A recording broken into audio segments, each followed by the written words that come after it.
Okay, let's have some crown talk right now. For those who don't know, this is my second freeform lock journey. The first one, I learned a lot, you know what I'm saying, and it was very intentional and everything. And it did what it needed to do. This second set of my freeform locks was not planned.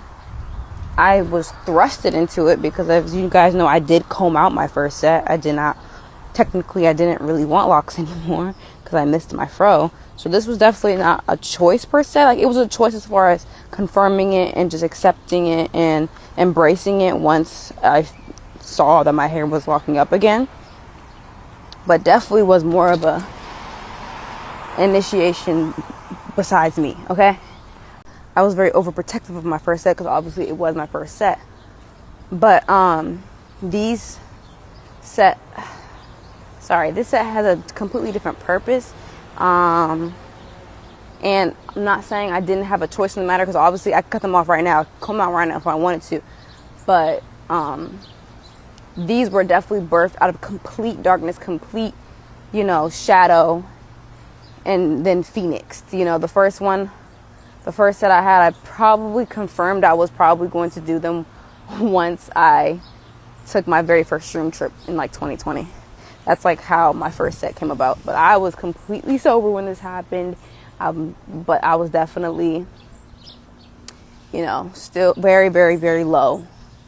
So these locks have grown with me, will continue growing with me. And so I'm saying this all because I feel like there's this thing about the lock community.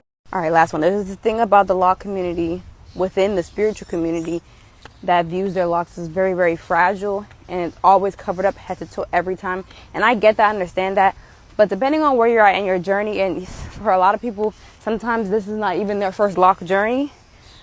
I feel like viewing your locks as a separate entity, or as a entity that can take care of itself, that is strong, that protects you from outside, and that's why they call them Nazi locks. That's why there's so many names. That's why they call it dreadlocks, per se. It's almost like a disguise. They are dreadful. They are this. They are light. They are dark.